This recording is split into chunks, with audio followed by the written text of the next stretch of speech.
A coworker and I encountered a ghost at my previous job. A few years ago, I lived in a city in Northwest Virginia, a town rich in history with numerous old buildings still standing.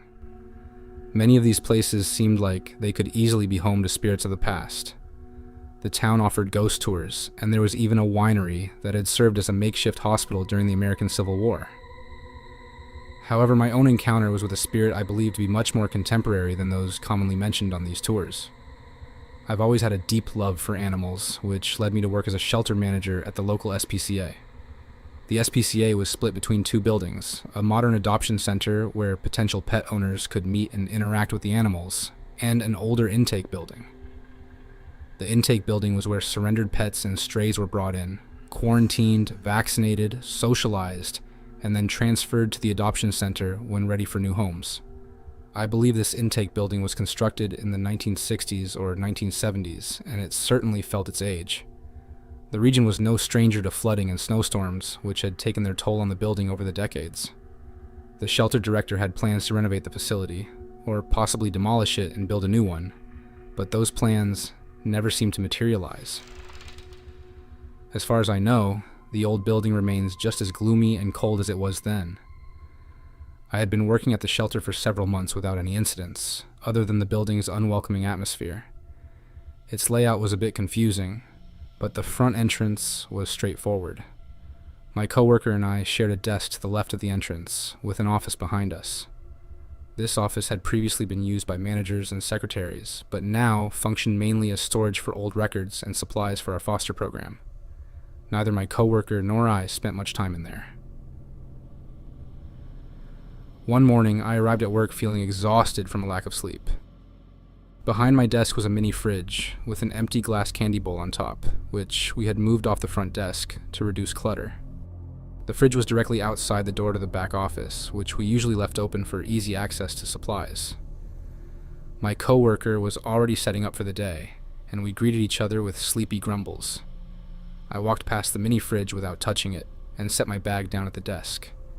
Just seconds later, we both jumped as a loud crash shattered the morning silence. The candy bowl had suddenly fallen to the ground. At first, I assumed I must have accidentally bumped the fridge in my tired state, but my coworker had seen me come in and pointed out that the bowl had fallen several seconds after I had walked by. By the time it fell, I had already stopped moving and was standing still. Annoyed that I wasn't immediately cleaning up the mess, my coworker snapped, "Don't just stand there. Go get the broom." Shaken from my shock, I turned to head down the hall to the supply closet. As soon as she finished speaking, the Amazon Alexa on her desk unexpectedly chimed in with, "I'm sorry, I don't see the black-eyed woman." We both froze, our eyes wide with disbelief. For a few moments, we just stared at each other, then glanced at the Alexa and the open office behind us. An eerie sense of dread filled the air as we peered into the office, but nothing was there. Although shaken, we had work to do and tried to move past the incident. Still, we couldn't stop thinking about how strange it was for the Alexa to say something so bizarre and unrelated to my coworker's command. Normally, we took our lunch breaks at the desk, but given the morning's unsettling events, we decided to eat at the adoption center and share our experience with our other coworkers. While most of them found the story creepy, they didn't dwell on it for long. But when we recounted the event to our director, her reaction was quite different. She immediately tensed up. "Did I ever tell you about the manager who killed herself in that office?" she asked. My coworker and I were stunned. "No," we both gasped. "Well," she began, "we used to keep medications in-house, unlike now when a vet brings their own supply. Back then, we even carried euthanasia drugs. A former manager at the intake building used those drugs to euthanize herself in the 1990s. That's why we don't keep any medications on site anymore." I wonder if the Alexa was referring to her as the black-eyed woman. This revelation left us deeply unsettled. We remained on edge for weeks, but fortunately, no further strange occurrences took place. The Alexa stayed quiet, and the office didn't give us any more reasons to be afraid. The people in my room, I lived in a building that was over 100 years old. The current owner had made the rooms into apartments without really changing anything in the building, like the floor plans, pocket doors, etc. But the rent was cheap for the area, and the place was nice, and I love vintage buildings, so for me this was a treat. We moved everything in, and things started happening. You could hear feet walking, doors closing, and it was just the two of us, so we knew it wasn't us, but we'd investigate, and nothing. Now, the place before that we lived at, we experienced a ton of paranormal stuff, but this was mild compared to what we did go through. One night, I was awakened from a deep sleep, and when I opened my eyes, an older woman was leaned over me looking at me. She stood up fast, and I sat up. At the same time, so did my boyfriend. We both looked at each other and asked each other if we were seeing the same thing. We were sitting on our bed, but in our room, you could see 40 spirits walking around in older style clothes. You could see the cigarette smoke and hear a piano playing. The ladies had on the long skirts, high collar dresses, and the men had on button shirts and suspenders. They were talking and laughing and would look over at us like we were the intruders. We both said out loud, "Do you see what I see?" And we confirmed we each saw the same thing. The next thing we knew, we were waking up, and it was morning, and to this day we still talk about that experience. Looking into the history of the building it was a saloon many years ago, but in the light of day, it was a happy place. But we only stayed there less than a year before moving out. Ouija board in haunted childhood home. In May 1987, while my parents were on vacation, I stayed at the haunted house where I had lived from 1979 to 1985. Although the poltergeist activity had mostly stopped, I was still uneasy being alone there, especially at night. I asked a friend to stay with me for company, and he agreed, curious about the paranormal stories I had shared. My brother, hearing about my plan, decided to join with two of his friends. One of them brought a Ouija board, thinking it would be fun to use in such a creepy setting. We gathered around the board in the dining room, lit some candles, and started asking questions. The planchette moved, though I thought someone was pushing it. We were all engrossed when suddenly we heard footsteps on the stairs. Assuming it was my friend and his girlfriend coming down from upstairs, I opened the door to find no one there. When I went to check, my friend insisted they hadn't moved, and they had also heard the footsteps. 6 people had heard someone walking the stairs, but no one had been there. This spooked my brother's skeptical friend, but we convinced him to stay. As we resumed using the Ouija board, another friend asked the board to put out a candle. Within seconds, one of the candles flickered and went out, even though there was no draft. This sent the skeptical friend into a panic, screaming as he ran for the door, with the others following closely behind. After they left, I insisted on saying goodbye on the board, just in case the superstition about not doing so was true.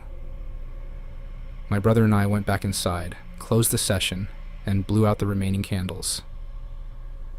Later that night, after everyone had left, my friend and his girlfriend stayed upstairs, while I stayed downstairs. Just after midnight, the attic door began its familiar rattling, something I had grown used to over the years. However, my friend's girlfriend, a skeptic, was terrified. As the rattling continued, we also heard a dragging sound and knocking from inside the attic. The noises escalated, and eventually we heard a loud thud, like a heavy book falling onto the floor. That was the last straw for my friend's girlfriend, who ran downstairs, refusing to stay any longer. The next morning, I checked the attic and found that the stack of encyclopedias I had straightened earlier was once again in disarray, with one book lying on the floor where I had found it before. I can't say for sure if the Ouija board caused the surge of activity, but that night had more paranormal occurrences than I had ever experienced in that house before.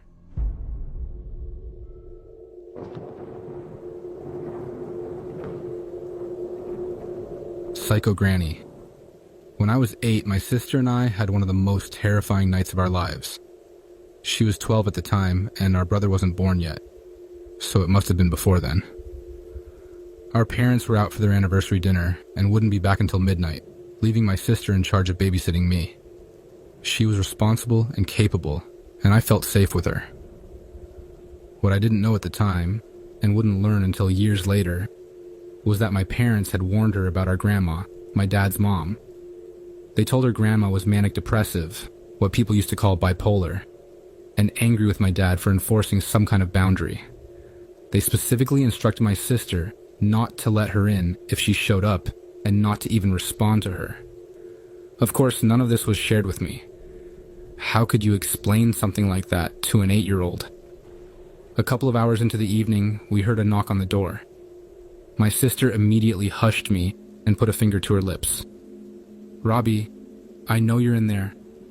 Robbie, come open the door." I recognized the voice immediately. It was Grandma, but something about it sounded off.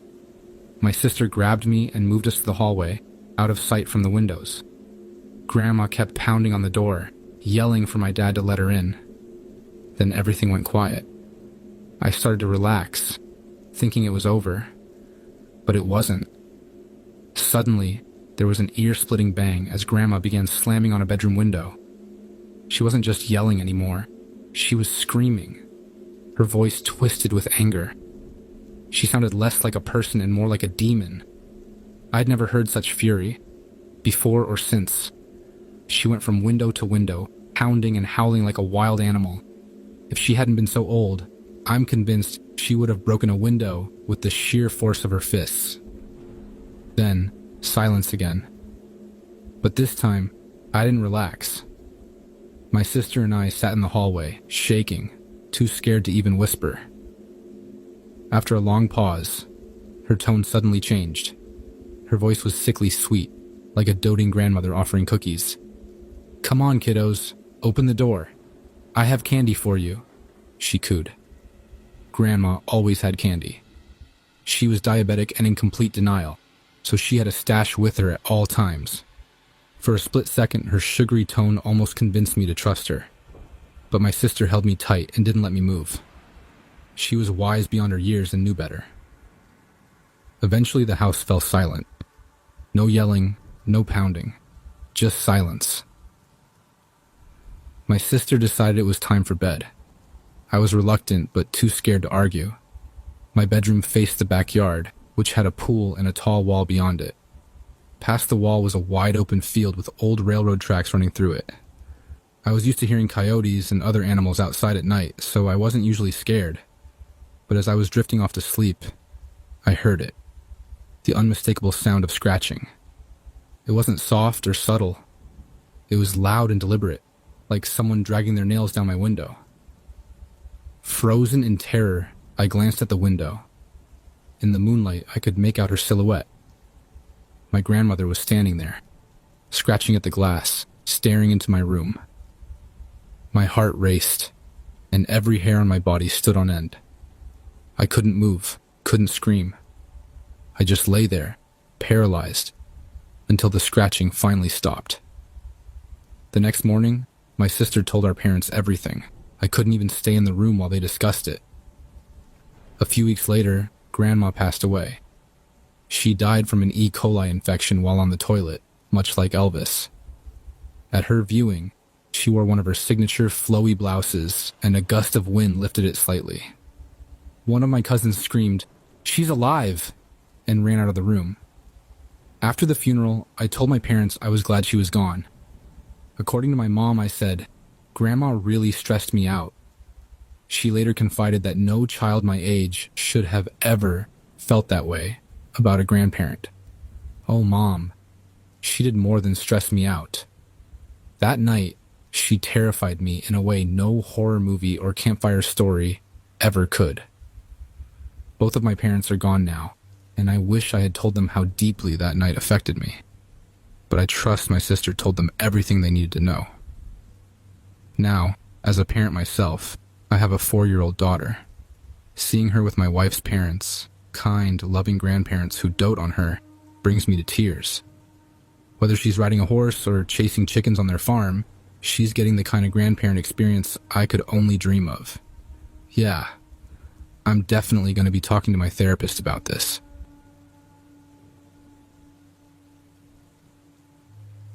A true EMS horror story.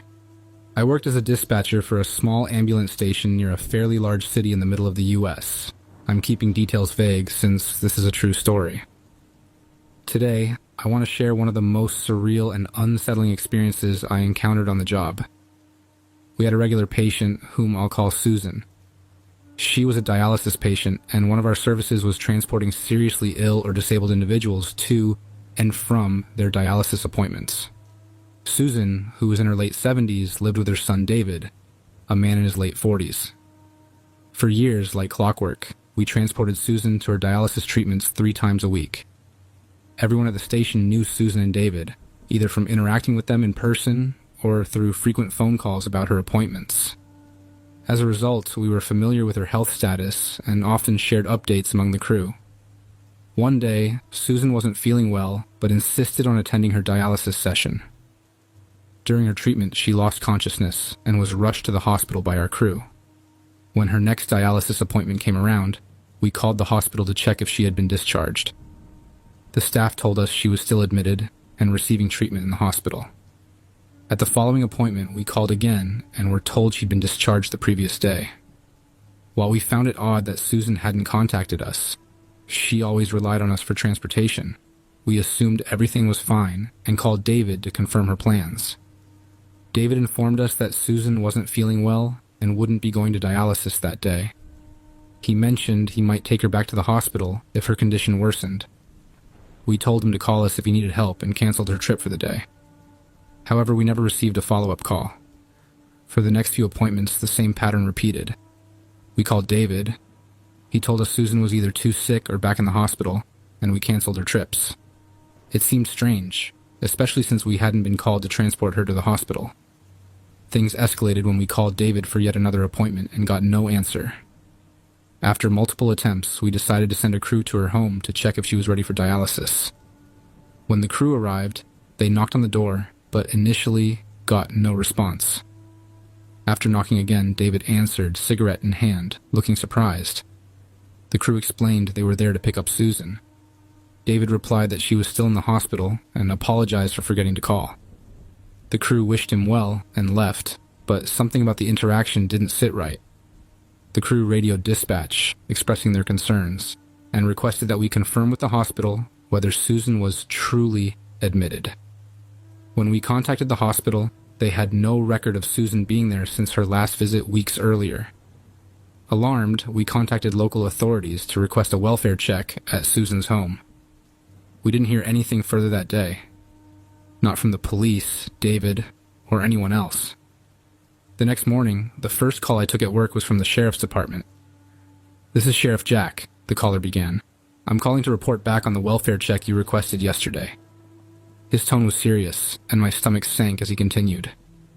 The officers had arrived at the home and spoken with David, who insisted that Susan wasn't feeling well, but was home from the hospital. When they asked to check on her, David reluctantly let them inside. What they found was horrifying. Susan's lifeless body was sitting on the couch, wrapped in blankets, as though she were simply watching TV. The officers estimated she had been dead for about 2 weeks. David had been living with her body the entire time, changing her clothes and acting as though she were still alive. David's actions were deeply disturbing, but they also reflected profound grief and mental illness. Strangely, those around Susan remarked that David had never been particularly attentive to her needs while she was alive. No further updates came from the police. There was no news coverage, and the story faded into obscurity. It's chilling to think about the things that happen in quiet neighborhoods. Things we might never hear about. Crazy, right? How my friend and I were nearly kidnapped. In 2019, my friend and I, both 13 at the time, attended a summer camp that focused on public speaking. One of the camp activities involved going into town with counselors to survey people about various topics. On the final day, our last stop was a Walmart. We talked to several people, but one encounter stuck out. An older man, who seemed polite at first, answered our questions. Once finished, he started asking us personal questions. Our names, where we lived, and details about our interests. At that age, we were naive and didn't understand the importance of stranger danger. We answered his questions without hesitation. A few days later, a Facebook account named Ed_Patsis sent us friend requests.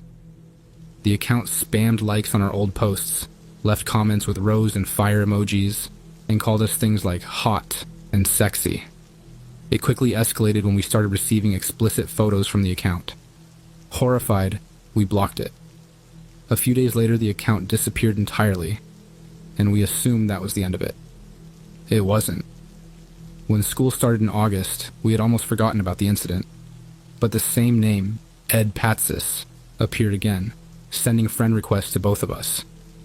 This time, the account commented on baby pictures, saying things like, "You look so cute in that dress," and "Your baby blonde hair is gorgeous." This was far beyond creepy. We told our parents, who advised us to set our profiles to private. The police unfortunately dismissed it, suggesting we delete our accounts. Of course, as teenagers, we didn't want to give up social media. Over the next few years, the harassment continued. New accounts with variations of the same name would appear, sending friend requests and spam messages. By 2022, the situation escalated. The stalker started creating fake profiles using the names and pictures of our friends. Thinking these were legitimate accounts, we often accepted them. Once accepted, the accounts would start spamming explicit photos and lewd comments. This happened so often that we stopped accepting friend requests altogether, even from people we knew. By mid-2022, the fake accounts seemed to stop, and we thought it was finally over. We were wrong. In the summer of 2022, I let my guard down. A friend request came in that looked legitimate. A schoolmate's name, real photos, and mutual friends. Against my better judgment, I accepted it. My friend, still wary, didn't. For weeks, the account acted normal, liking posts here and there, occasionally reacting to a story. It wasn't until strange things started happening that I connected the dots. One night, I posted a picture of myself and a friend at a park. Within minutes, a white truck pulled into the parking lot and parked eerily close to my car. The truck's headlights stayed on, pointed directly at us as we sat on the swings. Feeling uneasy, we decided to walk laps around the park instead of heading to the car, afraid the driver might try something. After an hour, the truck finally left. Incidents like this started happening more frequently, but I dismissed them as coincidences. It wasn't until I saw the driver, a man who looked just like the one from Walmart in 2019, that I realized I was being stalked. By 2023, I had become hyper-vigilant. On the last night of that year's summer camp, I was driving a group of younger campers home. My phone, nearly unusable due to storage issues, couldn't call or text anyone.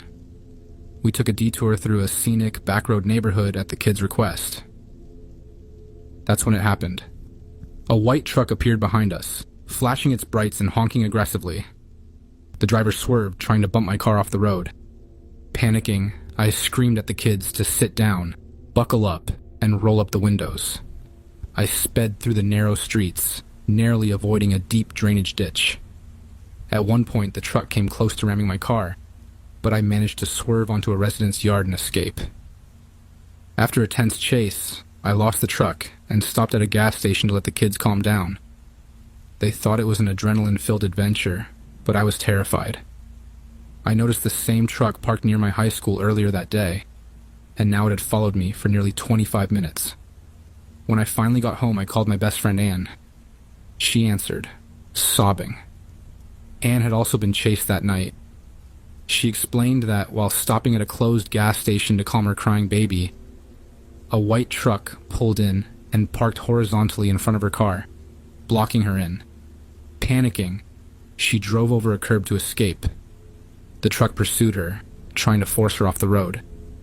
She only managed to escape because her brothers were outside her house when she arrived, scaring the stalker away. The white truck incidents didn't stop there.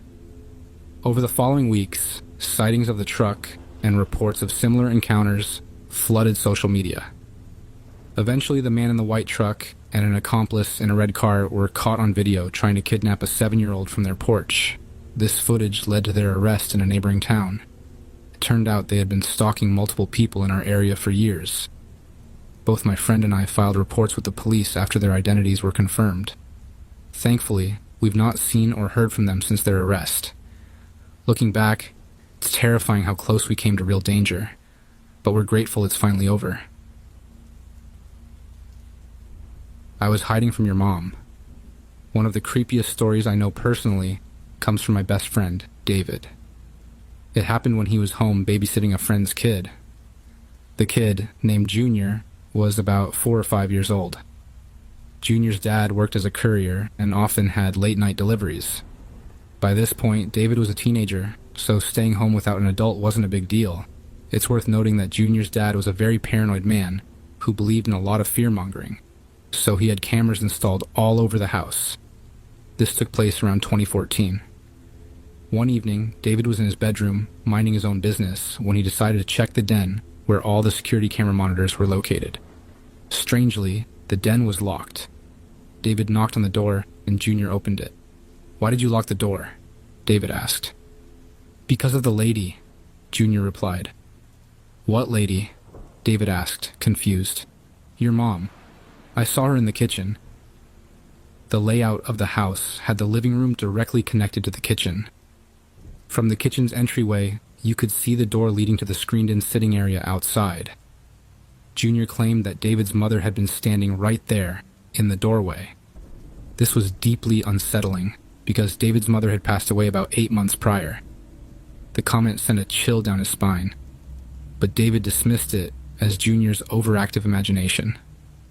Still, he decided to check it out, just to reassure the boy. To be cautious, David grabbed a kitchen knife before heading to investigate. David and Junior walked down the hallway to the kitchen. The door to the screened area was open, which wasn't unusual. It was a hot summer night, and the house retained a lot of heat. David stepped out onto the screened sitting area and looked around. To his left, down the ramp his mother used to use, there was nothing. To his right, across the length of the yard, nothing. But Junior was adamant. "I saw your mom. She was here," he insisted. David couldn't calm him down. Normally, kids feel better after you check for them, but Junior remained certain of what he saw. To settle things, David suggested they check the cameras. "Everything's recorded," he said.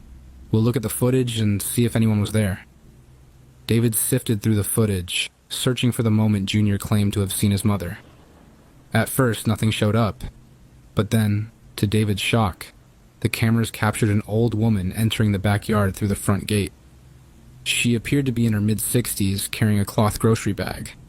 She confidently walked into the backyard, up the ramp, and stood in the screened sitting area for a few moments, before opening the kitchen door and stepping inside. She stayed there for at least 10 minutes. Junior had spotted her during this time and immediately went to alert David. The most chilling part? The camera showed the woman leaving just as David and Junior came to investigate. When David looked left down the ramp, she had already wrapped around the yard, taking the long way out. When he looked right, she was just a second away from being out of view. It was a near miss. The footage showed her wandering into the kitchen and standing there doing who knows what, before leaving. Nothing was stolen, and no one was harmed. Still, it was an incredibly unnerving experience. The rest of the night passed without incident, though David admitted later that he couldn't shake the feeling of unease. Personally, I would have called the police immediately, but David didn't. He suspected his father might have had some unregistered guns in the house, locked away, but still enough to make involving the authorities risky. His dad would have been furious if the police had shown up. Sometime later, whether days or weeks, I'm not sure, David found out the truth. Apparently, the old woman suffered from dementia and had wandered into the house by sheer coincidence during an episode. A family member or staff worker explained the situation to him, offering some closure. Still, it's one of the creepiest stories I've ever heard. My friend saved my life from a creature. This happened about 3 years ago when I was 17 and my friend was 16. One night, we were having a bonfire behind my barn. It was the perfect night. No wind, hoodie weather, and a massive fire lighting up the surrounding area. We were messing around, enjoying ourselves, when we decided to check out my pond, which was about 500 feet away. Part of the pond was faintly illuminated by the fire, and it looked cool from a distance. As we walked, we joked about creepy stuff, like skinwalkers or humanoid creatures lurking in the woods. For years, I'd always told myself I wanted to see something strange. I even wanted something supernatural or unexplainable to happen, just so I could pull out my phone and capture it. My friend, on the other hand, hated when I talked like that. It made him tense, which I thought was hilarious, especially since we were smack in the middle of farmland, surrounded by woods, the perfect creepy setting.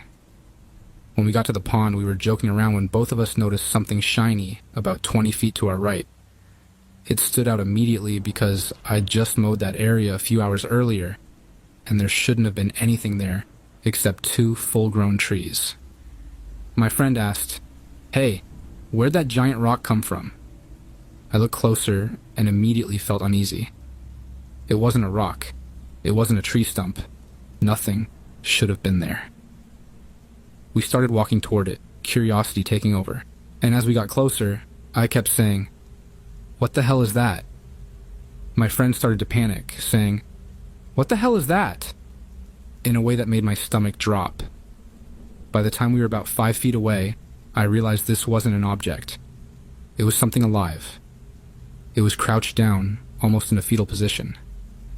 I could make out a neck, a torso, and wrinkled grayish skin with little white hairs. It was about 3 feet long and maybe 2 feet high. My mind raced as I tried to process what I was looking at. I said one last time, "What is this thing?" That's when my friend screamed in pure terror, grabbed me by the arm, and yanked me backward. His reaction jolted me into action, and we both took off running as fast as we could back to my house, glancing over our shoulders the whole way to make sure it wasn't following us. Once we got inside, we told my mom what had happened. Predictably, she just said, "Oh yeah?" Like she didn't believe a word of it. But I was determined to prove it, so I grabbed a flashlight, and we jumped into my car. I drove through the yard and down to where we'd seen the thing. When the headlights shone on the spot, there was nothing. Whatever it was gone. We drove around through the woods for a while, but we didn't find anything. Not a trace. The next morning, we went back to the spot in daylight, hoping to find some kind of tracks or evidence. Nothing. No prints, no marks, nothing to suggest anything had been there. To this day, my biggest regret is not pulling out my phone. It was right there. But when you're staring at something that shouldn't exist, your brain doesn't think about phones or proof or anything logical. You're just frozen, trying to make sense of what you're seeing. Even now, my friend and I still talk about that night. We'll go back and forth, wondering what it was. Some kind of animal, a creature, something else entirely. We'll probably never know. But whatever it wasn't supposed to be there, and I'll never forget the way it felt to stare at something that defied explanation. The demon in the closet. A few years ago, my husband and I purchased my childhood home. For the first couple of years, we had a toxic roommate who constantly drove a wedge between us. Over time, he became reclusive, spending all his time in his room, falling into a deep depression. Eventually, he found a boyfriend and moved out. As soon as he was gone, I eagerly transformed the spare room into a guest bedroom.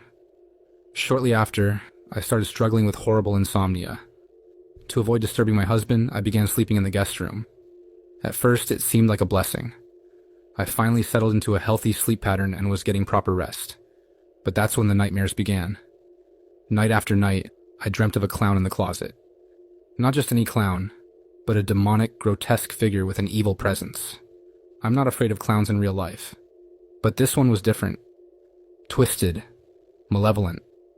It spoke to me, telling me that I was to be its bride and demanding that I kill everyone I loved to bring it fully into this world. In the dreams, I found myself agreeing, even planning with it. I would wake up in a cold sweat, only to find the closet door latched shut with an old-school hook and eye lock, wide open. The contents of the closet would be completely disheveled. I couldn't shake the feeling that our former roommate's depression had opened some sort of spiritual doorway, allowing darkness to seep into the house. His vulnerability may have been a conduit for whatever entity was now haunting the room. The nightmares continued for weeks, every single night. Finally, I decided enough was enough. I resolved to cleanse the house. Following the traditions of our indigenous ancestors, I burned sage to purify the space. I opened the front door and began the cleansing process, starting in the attic. I made sure the smoke reached every shadowy corner, moving methodically from room to room. When I reached the guest room, the room where the nightmares had tormented me, the energy in the house shifted dramatically. The light bulb in the room exploded, and the doorknobs began to rattle violently. I didn't stop. I continued the cleansing, pushing forward with determination until I felt the oppressive energy leave the house. Outside, my husband waited with our dog. Without me saying a word, he told me he saw the darkness shoot out through the front door. From that moment on, the nightmares stopped. The closet door remained closed and latched, undisturbed. I had to tell my husband he died. In October of 2017, I lost my husband while I was 7 weeks pregnant. The day he died began like any other. I left for work in a rush, and we exchanged a few texts after he woke up. He mentioned a phone interview he had scheduled later that day, and some pain he was feeling in his leg. We had a quick phone call where he told me he was heading to the pharmacy for pain medication. A little over an hour later, I tried calling him to make sure he made it home safely, but there was no answer. That wasn't like him. I kept trying to reach him for hours until finally, a woman answered his phone. She identified herself as being with the sheriff's department and asked me to come home immediately. At the time, I worked at a prison. Terrified that he might have gotten into trouble, I left my post, jumped in my car, and sped the entire 30-minute drive back to town. When I pulled into our parking garage, I saw a large white van with coroner written on the side. My heart sank. As I approached our home, the woman from the phone blocked my view of the inside. She gently told me my husband had suffered a heart attack. Later, we learned it was a pulmonary embolism, a blood clot that had traveled to his heart, explaining the leg pain he mentioned that morning. Apparently, he had made it home, locked the security door, and collapsed inside. He screamed for help, and our neighbor and her son heard him. They ran over but couldn't get in because every door and window was locked. The son later apologized for not breaking a window, saying he was in shock and couldn't think clearly in the moment. They talked to him through the door, but he stopped responding moments before help arrived. He was pronounced dead on arrival. A week after the funeral, my husband's best friend's wife offered a cleansing and card reading by her mother. While I was skeptical, I was desperate for any kind of communication or closure. During the reading, her mother told me my husband's death had been so sudden that he didn't yet realize he had died. She explained that souls, after passing, go through a phase of reliving their entire lives, a place of reflection before crossing over. She felt that I was the one who needed to help him. She instructed me to light white candles and place a jar of water nearby to guide him toward peace. A few months later, I had moved into my parents' house. One night, while lying on the couch, I felt a heavy sensation wash over me, as if I were being put under anesthesia. I couldn't move, and when I could finally open my eyes, I was still in the living room. But my husband was sitting in a chair right in front of me. He looked as real and clear as he had been in life. Before I could speak, he began talking. He was nervous about his phone interview, the one he had been preparing for on the day he died. He told me he was hopeful and excited about the opportunity and wanted my help to prepare. I looked at him, tears streaming down my face. He noticed something was wrong and began asking repeatedly why I was upset. I finally mustered the words, "Baby, I'm so sorry. Do you remember the pain in your leg? You had blood clots. One made its way to your heart. You aren't going to make it to the interview. You died." I will never forget the look on his face. Confusion washed over him, followed by realization. I apologized again, told him I loved him, and begged him to respond. But he just sat there, silent and staring. I woke up immediately. The chair from my parents' kitchen table now sat right in front of me, empty. I never dreamed of him again after that night. I like to believe it's because I gave him the closure he needed to cross over. Now, our son is 5 years old, and he sometimes has incredibly specific dreams about his dad. Details he couldn't possibly know unless they came directly from him. Losing my husband was my first real experience with death. While it was devastating, it brought me a strange peace. That moment confirmed to me that there is something more beyond this life. A call for help. One of the most unsettling experiences I've ever had happened when I was out hunting in the forest with my cousin. We were about 14 miles into the middle of nowhere on the second day of our hike. It was the dead of night, and we were setting up camp when we heard it. A woman screaming. Now, I know mountain lions can sound like a woman screaming sometimes, but this wasn't that. These were full, clear sentences. "Help! Please help me!" Followed by blood-curdling cries of pain. The forest was pitch black and unnervingly silent apart from those cries, which only made the whole thing more terrifying. Both my cousin and I were in law enforcement at the time, so instinct kicked in. We had to check it out and see if someone needed help. Grabbing our gear, we followed the direction of the voice, calling out, "Stop moving!" and "Stay where you are." But the voice kept moving further away, repeating the same desperate cries over and over. After about 10 minutes of trudging through thick timber, dropping glow sticks to mark our way back, the voice suddenly seemed much closer. It was coming from an abandoned mine shaft. I didn't want to go anywhere near that thing, but my cousin insisted. Against my better judgment, we approached the opening. Our rifle lights cut through the darkness, illuminating the gaping void of the mine, and that's when I saw them. A pair of pale white eyes glinted in the beam of our lights, before retreating deeper into the darkness. The screaming stopped. Everything went silent. No more cries, no rustling, not even the ambient sounds of the forest. My heart was pounding, every instinct screaming at me to get out of there. I hit the emergency locator on my Garmin to call for help. 2 hours later, a life flight arrived with a search and rescue team. They went down into the mine, searching every corner. When they emerged, they told us it was a dead end. No signs of life, no blood, no clothing, nothing to suggest anyone had been there. We explained everything we'd experienced.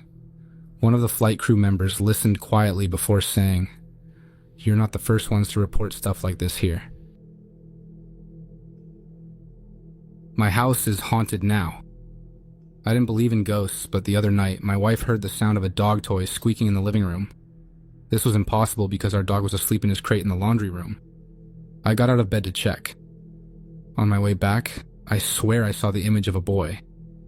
He was sitting on the floor, wearing white shorts and white shoes with black tips. His face was buried in his knees.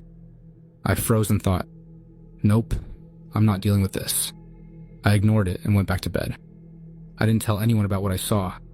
Growing up, I was taught not to mess with ghosts. The movie Ghostbusters left a strong impression. Don't engage, and you'll be fine.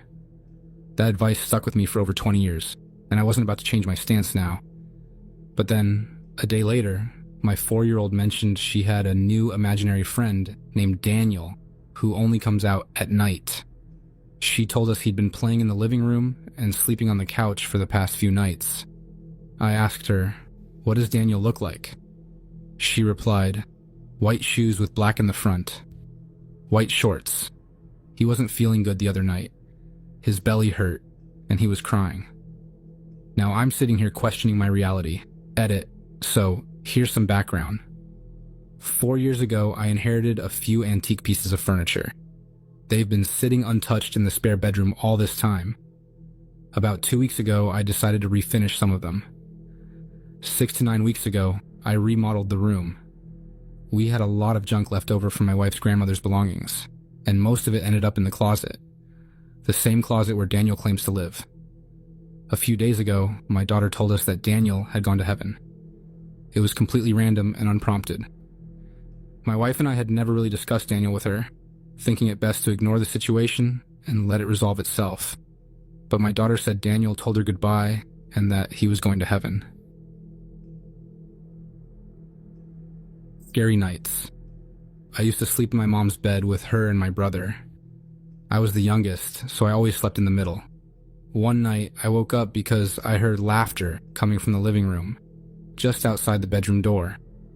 The laughter sounded strange, like a group of people laughing together, and for some reason, it reminded me of pirates. It scared me to the point of tears, but I didn't wake my mom, even though she was right next to me. Looking back, I'm not sure why. I guess I was too terrified to say anything. Instead, I pulled the covers over my head and started crying quietly. Then something really unsettling happened. A few moments later, maybe 2 minutes, though it felt much longer, I felt something round and heavy resting at the end of the bed. I was so scared, I squeezed my eyes shut and forced myself to go back to sleep. This wasn't a one-time event. It happened almost every night for about 2 weeks. After that, it stopped, but the fear stuck with me. It made me afraid of the dark and falling asleep. Fears I still have to this day. Years later, I told this story to my brother. He suggested that maybe he had been watching YouTube videos on the couch, and that's what I heard. But I know he was lying next to me in bed every time it happened. I have another story that involves my mom, and it's definitely scarier and harder to explain. Exorcisms are involved. I might share that one in another post. A ghost reacted to me reacting to her. This happened 12 years ago when I was 9 months pregnant with my son. One day, I was sweeping the porch when I suddenly felt a sharp pain. It was so intense that I was convinced I was in labor. My fiancé and I rushed to the hospital, where they hooked me up to the monitors. After a while, they told me I wasn't actually in labor and sent me home. Despite what the doctor said, I was in excruciating pain. I couldn't sit, stand, or even lay down comfortably. My fiancé spent an hour rubbing my back, trying to help me relax enough to fall asleep. Eventually I did, and I slept like a rock. When I woke up, I was lying semi on my side. That's when I noticed her. About 2 feet away from the foot of my bed stood a little girl, staring at me with curious eyes, just like a child who's watching something new and interesting. She looked like she was about 8 or 9 years old. At first, I stayed still, trying to process what I was seeing. But when I slightly adjusted my head to get a better look at her, she reacted. She playfully took off running, like a kid caught doing something she wasn't supposed to. This wasn't a hallucination, nor was it a dream. I've never experienced sleep paralysis in my life. She wasn't frozen or ghostly. She reacted to me noticing her. I remember sitting up in bed afterward, looking over to see my fiancé sound asleep beside me. The little girl was gone. I stayed awake until my OB appointment later that morning, trying to make sense of what I had seen. She wasn't dressed in old or vintage clothing, like you might expect in a ghost story. She wore a baby blue nightgown. I don't remember her face clearly, but the memory of her curiosity and her playful reaction to being seen has stuck with me ever since. Unsettling Ouija board experience. I had an unsettling yet oddly comforting experience with my girlfriend while using a Ouija board. It was just the two of us, and we weren't expecting much. But then her brother, who had hung himself, showed up. We asked, "Who is with us?" The pointer slowly moved and spelled out his name, M. That's what he went by, a shortened version of his full name. Curious but skeptical, I asked, "How old are you, M?" The pointer moved to 1, then 7, 17. That was the age he was when he passed away. The energy in the room shifted. It became heavy, intense. I wasn't sure if this was really happening. Feeling nervous, I tried to stay calm and said, "Well, nice to meet you, man. Sorry it's through such a weird circumstance. I'm your sister's boyfriend." The pointer spelled out, "Hi." Then, almost immediately, the pointer moved quickly, spelling out Y and then Dad. Why Dad? This gave me chills. My girlfriend's dad had passed away just a few months ago. It felt like her brother was asking why their dad had to die too. We asked him, "Are you in a spirit realm on Earth?" The pointer moved to no. "Are you somewhere outside of Earth, in a nice place?" The pointer moved to yes. We asked, "Are you with your dad?" The pointer said no. "Are you somewhere else, like a heaven?" Again, it moved to yes. Then I asked if there was anything you wanted to say. The pointer spelled out, "I'm sorry." After that, it spelled E-B-O-K. My girlfriend froze. E was her brother's name, and B was her nickname. She asked, "Are you asking if we're okay?" The pointer moved to yes. Tears started streaming down her face, and I was crying too. She whispered, "I'm okay," through her sobs. I asked one last time, "Is there anything else you want to say?" The pointer slowly moved, spelling out "I'm sorry" one final time. Then it moved to goodbye. This made me a believer. When I was 21, I worked as an extra helper at an elderly home. I wasn't a nurse. My role was to provide additional care for residents with dementia or those in palliative care, people nearing the end of their lives. One resident, let's call her Lisa, decided it was her time to go. She stopped eating, drinking, taking her medications, and eventually stopped communicating. Despite that, she was completely at peace, calm, clear-minded, and ready. I felt drawn to her and started giving her extra attention. I'd sit by her side, reading from the books on her shelf, adjusting her pillows just the way she liked them, and making sure she was repositioned regularly to prevent bed sores. I'd chat about the weather, even if she didn't respond. It felt important to be there for her. Unfortunately, Lisa passed on one of my days off, so I didn't get to say goodbye, or so I thought. The first night I returned to work, I was on the night shift. While my colleague and I were tidying up the kitchen, the assistant alarm went off. Room 12 in need of assistance. I froze. "That's weird," I said to my colleague. He shrugged. "I'll check it out. Maybe someone wandered into the wrong room." A few minutes later, he returned looking puzzled. "Nobody there," he said. "The room is dark and empty." We brushed it off as a glitch, and the night went on. The next night, the same thing happened. Again, we were cleaning the kitchen when the alarm for room 12 went off. A different coworker was with me this time, and she went to check. The room was just as empty as before. About 10 minutes later, the alarm went off again. "No way," I muttered.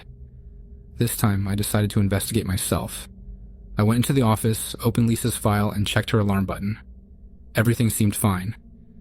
But just to be safe, I removed the battery in case of a malfunction. Feeling relieved, I left the office, only to have the alarm for room 12 go off again as soon as we stepped out. My coworker chuckled. "Maybe Lisa wants you to go in and say goodbye. She must have liked you a lot." At first, I thought she was joking, but the suggestion stuck with me. Hesitantly, I went to Lisa's room.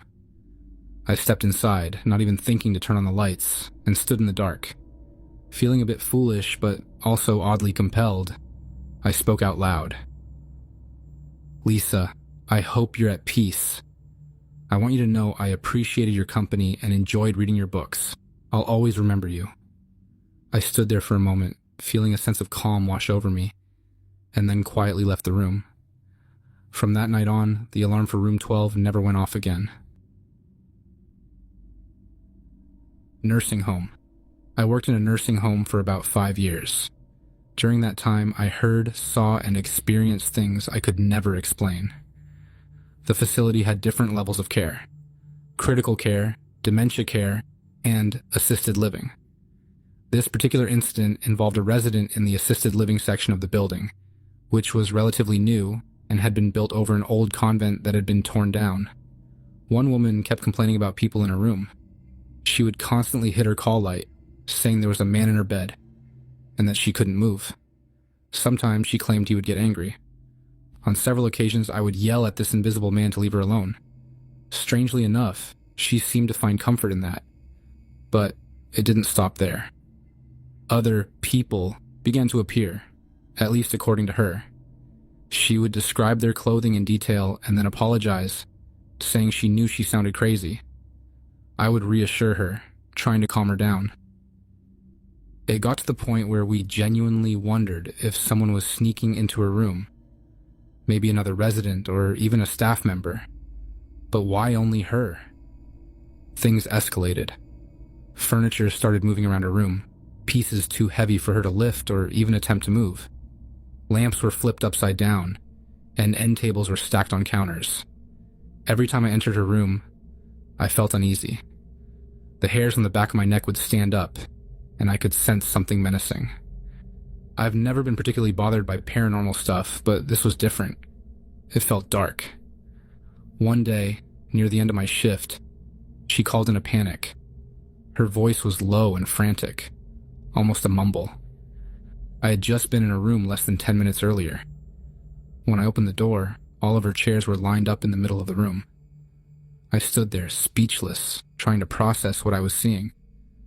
I asked if she had done this, or if she knew how it happened. She stood frozen, her face white as a sheet. She just stared, not at me, but through me. Finally, she mumbled, "They did it." Confused and uneasy, I asked her to repeat herself. She pointed behind me and said, "They did." I felt an overwhelming wave of fear, as if my body was screaming at me to leave. Trying to stay calm, I asked her to come with me to the lobby so we could file a detailed complaint. I called another aide for backup, a male coworker, and together we walked her down the hall. I asked her to stay in the lobby for her safety while we checked her room. When we stepped inside, I couldn't believe what I saw. All of her furniture was now stacked in the middle of the room. I opened the door and screamed. My coworker took one look, yelled, "Oh, hell no!" and ran down the hallway. He quit about a week later. I lasted another 8 months before leaving. The resident was moved to a different room shortly after this incident and eventually transitioned to dementia care.